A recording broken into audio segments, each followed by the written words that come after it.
the criteria Latifi needs to do to get re-signed. Not get last. Oh, Spar's back, and lights out, and away we go. And Lewis Hamilton is halfway to space. Personally, go IndyCar over Williams. At Yeah, this basically. Grosjean Zhu. Guan Yu. Guan Yu Zhou. Guan Zhu Zhou. No, Zhou Zhou Guan Yu. I said that the first time. George was already sitting in that seat. Look, I don't agree with it, but you've asked a question. I'm trying to find a way to And justify I'm just it. trying to absolutely tear your answer apart. Me and my housemate have had a stark realization lately that we order quite a lot of Hungry Jacks on Menu Log because there's no longer space in our cabinets for any more Hungry Jacks summer-themed cups. Oh, God. I'm not kidding, Annie. I'm going to reach into a rubbish bag next to me and just pull something out of it. It's another cup. Jesus Christ. We have... Look, we've got every colour in, like, multiples at this point. That's fair. Welcome back. Andy and I are finishing our season review of Formula Bums. It's been a year. Of all the years I've had it, certainly one of them. What were we talking about? Well, you missed the big news between when we last recorded and when we recorded now. We've had a break. And in that break... The magic is ruined. The magic is ruined. I don't care the magic is ruined. I contracted COVID again. Oh, yeah, Andy. Oh, it's in the best way possible. So, Andy and I we originally started getting along because we're both metalheads, and that's how our friendship began. And we've been going to gigs together for years, and we've matured. We retired from the pit together, which was a nice ceremony. Yep. I nearly broke my pelvis, which is why, but it was still lovely. Andy and I were going to go see a band called Electric Callboy, and we had to make the very adult decision that on Thursday night, with one vocalist gone back home and the gig starting late, that we both had work in the morning and we probably shouldn't go. Yes, we shouldn't. However, my girlfriend did not make that same call, and she went. And she dragged COVID back into my house. So Andy messages me, he goes, I've got COVID, and then I start rinsing him because I'm a good friend. Little known to me is one of my good friends has gone overseas for a little while, and they have come back and brought COVID into the home, as I found out later that afternoon. So then I messaged Andy. He's like, oh, damn, I might have you it called too. me. I called you. me. Yeah, I did. And you were like, hey, guess what? I'm like, what?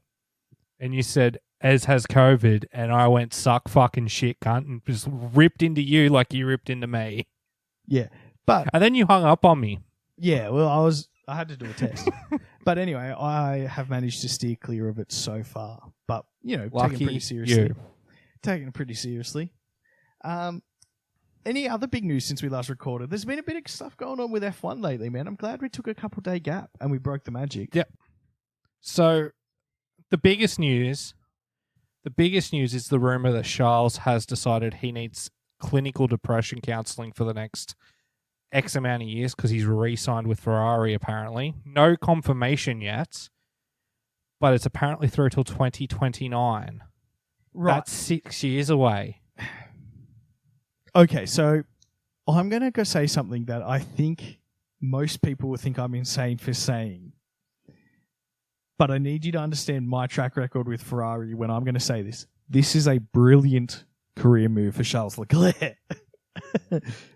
That team is going to, in that time period, is going to do what they did in 2004 and accidentally make a magic car again. And Charles is going to have 1 year where he gets his world championship and flogs everybody, and then they'll never do it again.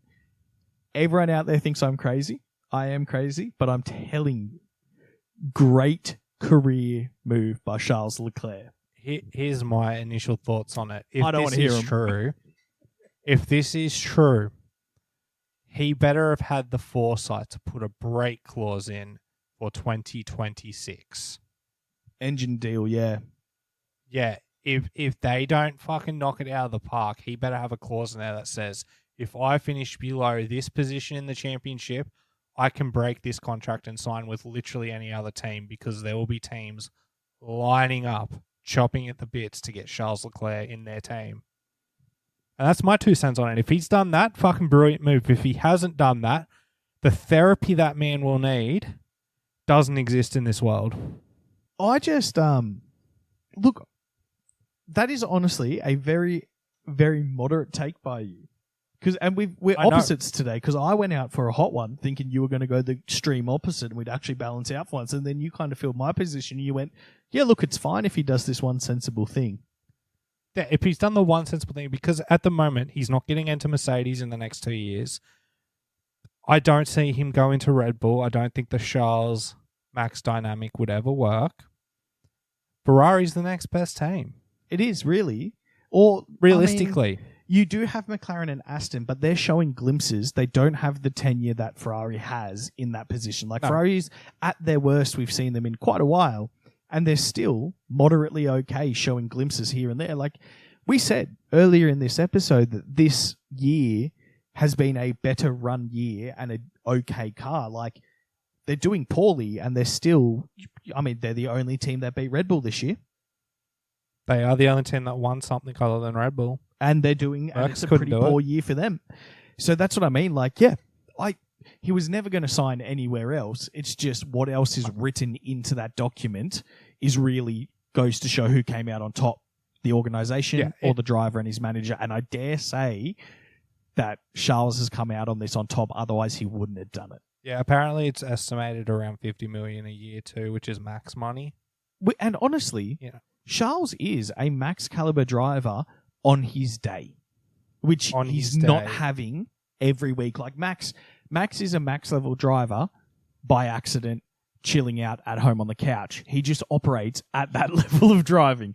Charles is absolutely competitive when he gets there, but to be fair, given the right racing platform, he'll get there. That's fair.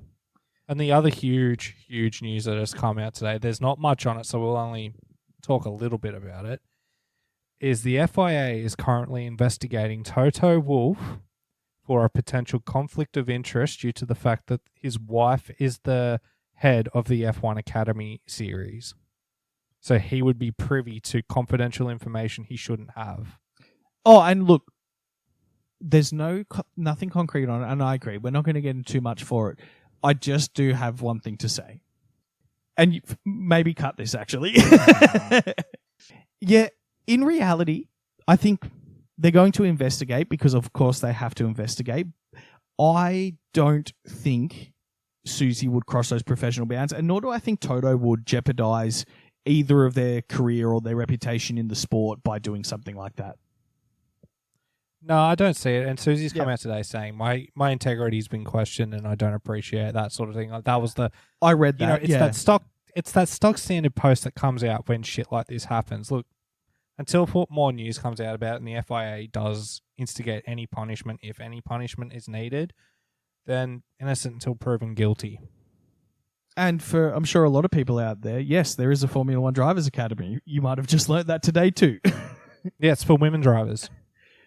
It's what replaced the W Series. Oh, did it? See, because I wasn't really aware of what happened after W Series went down, because I knew they were ending it, and then I knew that they were having talks about what was going to come next, but then I just kind of never really got around to that next bit of following up on it. Yeah, Susie's basically like their CEO or something. I don't know the full extent, but yeah, she left Mercedes to go do that. And it's to help up-and-coming women drivers break into like F3, F2, etc., etc. Yeah, because there has been over the last few years, I remember watching a few of them, female drivers in those junior categories. But with the amount of female drivers that exist in pro motorsport, there has been, I think everyone can agree, an underrepresentation of talent making into that category, because we look in every other category and they're sprinkled throughout. So I think it's a good initiative, to say the least, especially after W Series went under, because that was fun. So the last piece of news, which is kind of funny, kind of hilarious, actually, is Red Bull had a go-karting day in Japan to sort of like, it was like a Honda thank you day.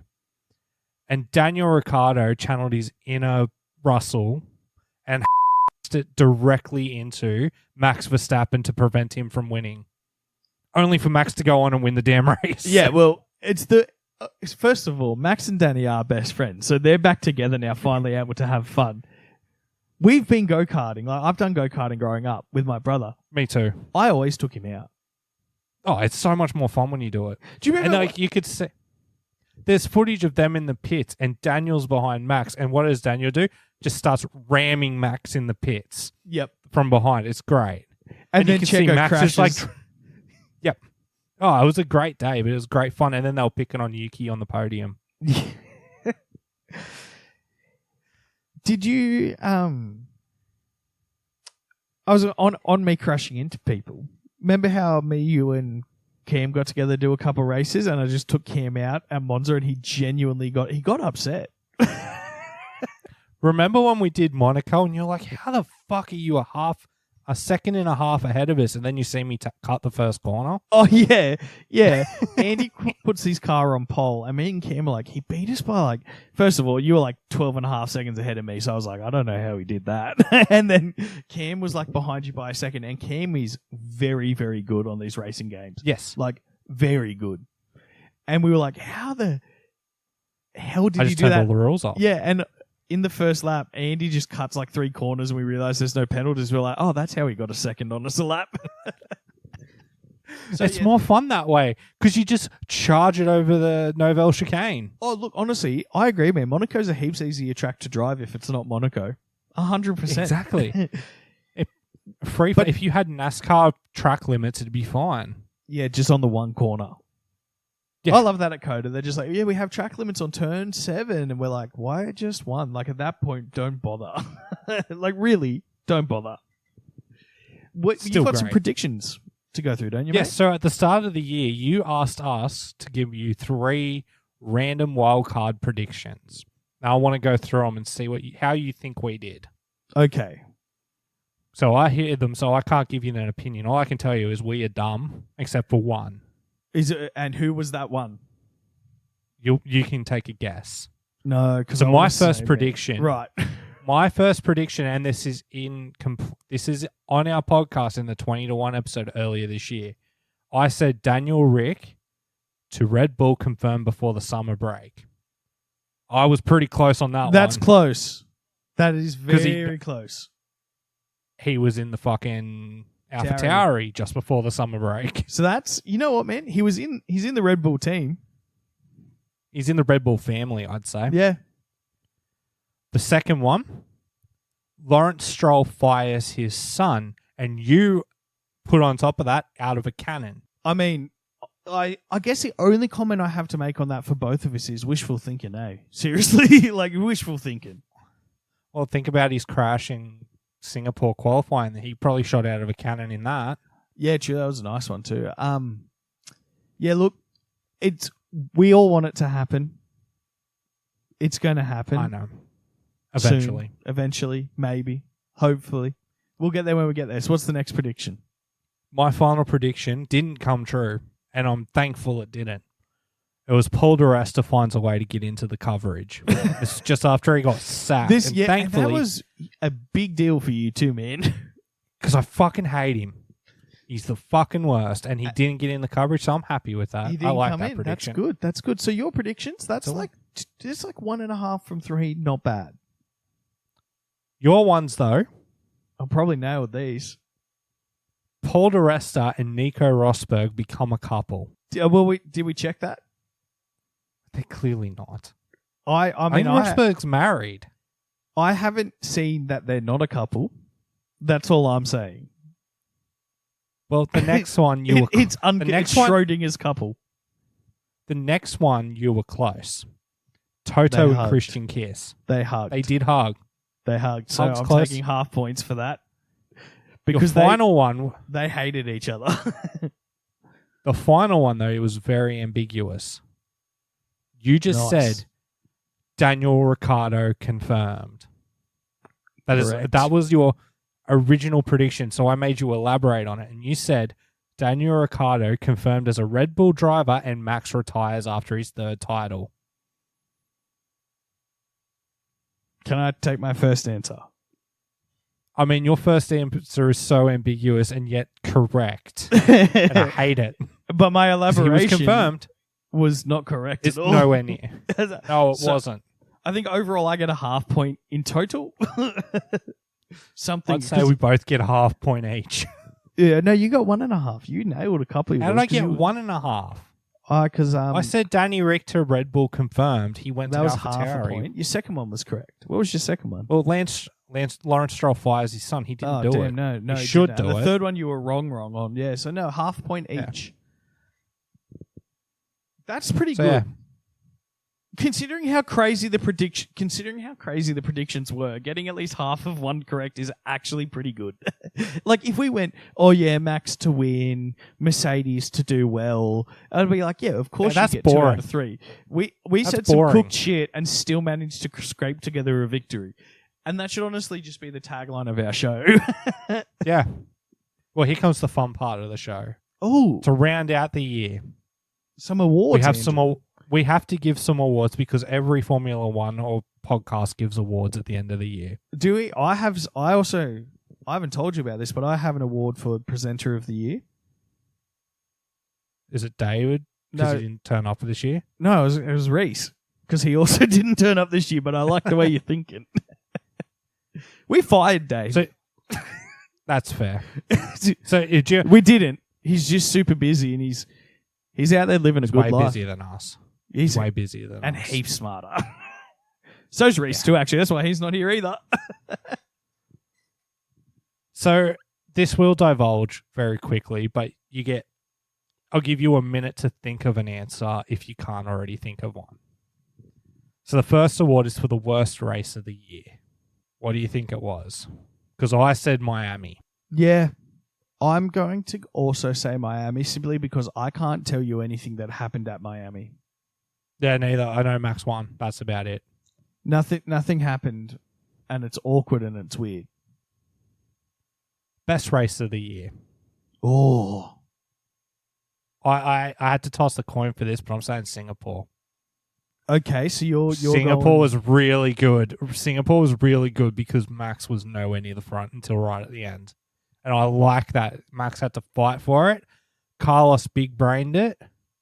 George crashed into a barrier. It had everything you want in a race. Singapore is hard to go past. It is one of the best Lance races Stroll we've seen. didn't race in it. Lance Stroll wasn't Fantastic. there. You know what? That's a fantastic reason to give it a win. Look, you can give it a win. I'm going to say yes, I'd also give it a go. But for a little bit of diversity, I'm going to come up with another answer simply because there's something else to talk about. Singapore was objectively the most exciting and best race of the year. Yep. Agreed. I'm going to give my best race of the year to Vegas simply because F1 built a new track that wasn't shit at racing. And that's a win in itself. It was a city That's fair. circuit that had overtakes, and the racing was pretty good. They botched the event. They screwed over the people who went there. Vegas kind of was overblown anyway. Super weird and awkward like all the American races. But you know what? That had a little bit differently to Miami. Good race on the track, man. Look good. Yeah, overall, I'll give you that. My other one was Netherlands. That was a really good race too because the weather opened up and shit hit the fan. That was my other thought. But Singapore was just way more exciting. Oh, Singapore is just, yeah. I mean, it's such an exceptional race because exceptional things actually happened in it. Like the one race of the year where Red Bull didn't win. It's also the hottest race of the year. Yeah, and as we've said, and as all the drivers say, no, we train for Singapore. If you get ready for Singapore, you can race anywhere. Pretty much. Are you ready for the names of these awards to divulge? Yes. The seriousness is The next over. one. The next award is What the Bloody Hell Are You Playing At, Son? Award of the year. For just people doing dumb shit. Why'd you do it? I've got one. It goes to George Russell and Lewis Hamilton for playing silly buggers when Mercedes needed every point they could fucking get. Japan, Qatar, Spain, Singapore, they came together in at least once in all those races. Hamilton took himself out at Qatar, but it was George's fault in my eyes. Yeah. Oh, look, that's a very good award. It's very well justified. I think it's going to be hard, though, because I feel like George should hold like 75% of the trophy or be on a different step of the podium because it was mainly George, but Lewis also was there contributing too. There's other people, though, like you could consider that have played silly buggers this year. Stroll crashing into Fernando in like the first 3 out of 4 races. Like straight into him. Here's another good one. Ocon and Gasly playing silly buggers. Well, Ocon being a little bitch and making sure Gasly finished worse than him. Yep. I have a There's Silly Buggers award. You have a Silly Buggers award? I do have a Silly Buggers award, and it breaks my heart a little bit to give this to someone. Who is it? It's Oscar Piastri. For what? Breaking Daniel Ricciardo's wrist. It was an accident, bro, That's but a good you were point. being a fucking silly bugger. The He man was being a comes silly back bugger. into the sport, makes everybody's life good again, first hit of dopamine in months. You fuck him up. And But, he's out for like, what, the next month? yeah, longer. Like 5 races. But That's true. you're a fucking ripper, so it's all good. Silly bugger. The next award has a lot of people that you could nominate for it. It's the This Is Why People Hate You award. I'm giving it to Lance Stroll for causing a scene at Qatar while being absolutely shit. This includes pushing his trainer, giving Kimi Räikkönen-style interviews for no reason. What else did he do? He crashed at Singapore in qualifying on a shitter lap than what he'd already put in. Crashed into Fernando numerous times. This is why people hate you, Stroll. You got anyone for this? Yeah. Yeah, I do. Mm. I'm going to give it to Liberty Media this year. I think Okay. Liberty Media gets a This Is Why People Hate You one for the Vegas Grand Prix muck around. That's fair. Yep. Like we saw That's a good what call. Spa a couple of years ago with the That was a rain and the fucking refunds. That was, you know what I mean? It's like, that's why people fucking hate you, because you either set these things up and don't deliver. There was seats where people couldn't see. All the new American races, Miami and Vegas, are just overpriced where the general punter can't even get involved in the bloody sport. Like, yes, you guys are all big and popular now. Netflix did you a solid. Sport's twice as big, but it's like, there's a lot of normal people who watch this, and it's one of the few sports that people can watch that is international, and yet people get priced out in their own home. So, Yeah. that's my one. I that's a good shout too. It's to be good, honest. yeah. I'm happy with that.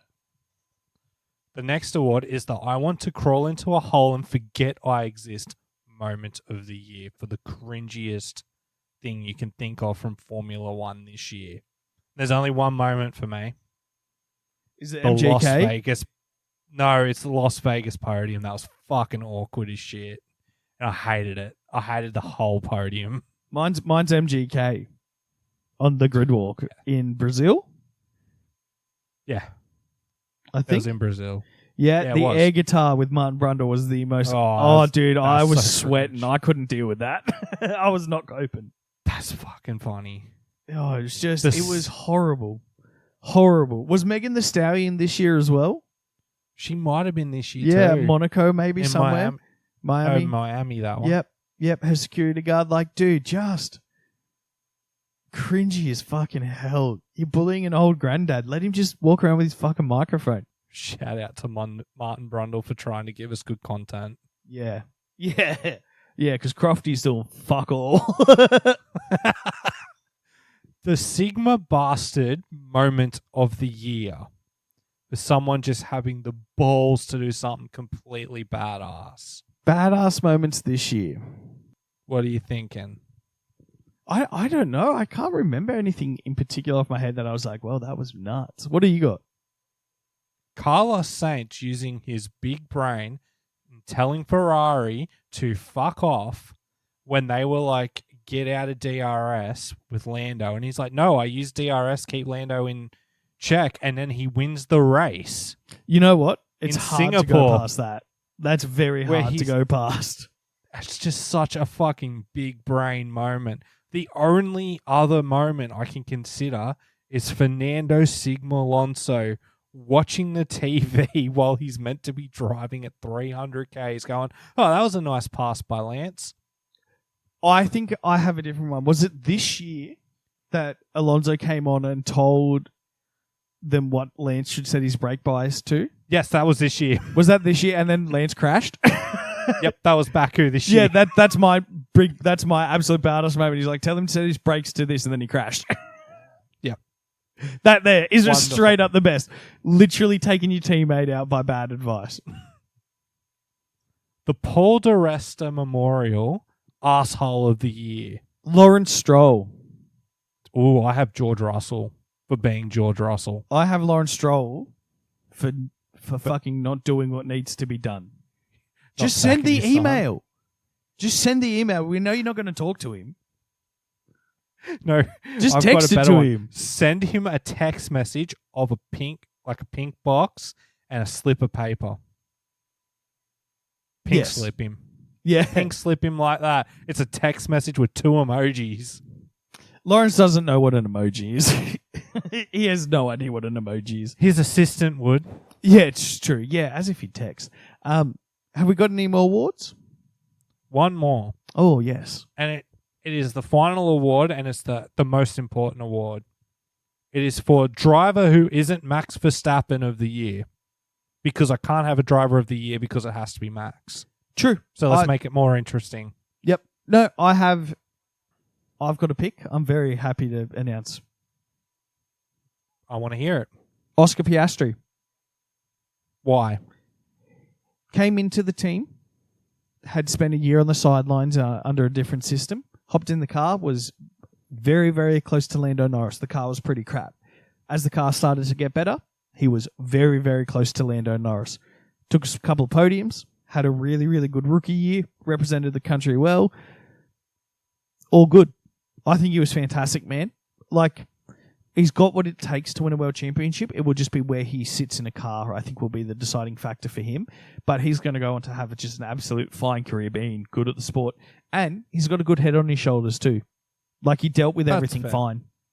Yeah, I don't think you could expect any more from a rookie year at all. Like, nailed it. Who do you have? Alex Albon. That is such a good pick. For taking a car that is arguably the quickest on tracks that require no downforce and still finding many ways to score points. And just putting that car where it doesn't deserve to be all year. Because it's not about finishing positions. It's not about how many points you score, where you finish on the ladder. It's about driving consistently, and he consistently drove well. All things considered. Oh, dude. As I said, as soon as you announce it, that is such a good pick. And that's the nicest thing I'll probably ever say about Albon. Yeah, but honestly, he's good, and he's in a really bad car, and he's really good. Yeah. And then, actually, I just thought of another one. Who was your favourite team principal interaction this year? And why was it James Vowles at Monaco? It was James Vowles at Monaco because he just actually knows what he's talking about. Like, he knows everything. So he just talks about stuff. He also dumbed down everything he spoke about so that the everyman could understand it. Because I remember specifically Crofty asked him, it's like, why is Logan still out there when he's clearly really slow? It's not working. He goes, you know what? We're putting him out there as a testing session. We want him to get acclimatized to Monaco. It's a very difficult track. This is a very good opportunity for him to just bring the car home, no damage, and it'll all work out fine. I think they still ended up retiring the car closer towards the end of the race, but they gave him the time to develop his driving, and he explained that so well. I was just like, you know what? Good shout, James. This is why Toto kept you around. Yeah, and what you're saying, he dumbed it down, but you never felt like you were being spoken down to about any of the complex topics. Didn't. He was it just felt kind of like F1 dad. Really. He was just explaining it like how it worked. And he clearly knows what he's doing because he's keeping Logan. Because he knows that there must be something that they're working on together, or he must be able to, have a plan in order to keep him around for another year. I don't think he'll go on to wonders. I have a theory on it. Is it money? It's crackpot money. Oh, it's a crackpot theory. Okay. it's like Alex Jones announcing that they're putting chemicals in the water to turn the friggin' frogs gay theory. Right. So the only reason Logan has been retained is for 3 reasons. Number 1, Williams. He's a Williams Driver Academy driver. Correct? Correct. They've invested so much money into him that only having him around for 1 year isn't a good return on investment for them. So it would make sense for him to get the second year based on that. The second one is every driver who potentially could come into F1 by the time they sign Logan had already wrapped up a deal. Felipe Drugovich was already at Aston. Liam Lawson's already at Red Bull. Fucking Teo Porcher's clearly already at Sauber. So the three main drivers you were thinking might come in, they're already tied up. It's cheaper to keep Logan Sargent in the seat rather than trying to pay one of these teams to break a contract. Yeah, because he's certainly not getting a pay rise. Exactly not. He fucking probably got a pay cut, to be honest, to cover for the $3.9 million worth of damage he did this year. The third reason is he has nudes of James Vowles with someone. And he gets one more year because of it. Yep. Yeah. Told you, they're putting chemicals in. You said crackpot. Your first two were like very logical. I was like, he hasn't said anything crazy yet. Number 3 was insanity. So that makes a lot of sense, actually. Yeah. Yes. Yeah, it is crazy. No, I like that. But also, Alex Albon was the right pick for your driver. Oh, yeah. 100%. He should stay there until he gets an opportunity further up the grid. Oh, yeah. Absolutely. But in Albon's eyes, his goal should be not looking for that opportunity further up the grid. It should be bringing Williams to that point. Oh, dude, his career is settled. He will get picked up eventually. He just now needs to keep doing well. That's it. That's it. Shall we wrap this bad boy up for the year? Yeah, we're finally done. Damn. That's year 2 done, man. Yay.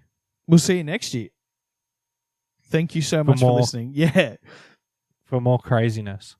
Yeah, we'll come up with something. But no, thank you for sitting with us this year. We're both tired as hell, so we're just going to wrap it up and we'll be in touch.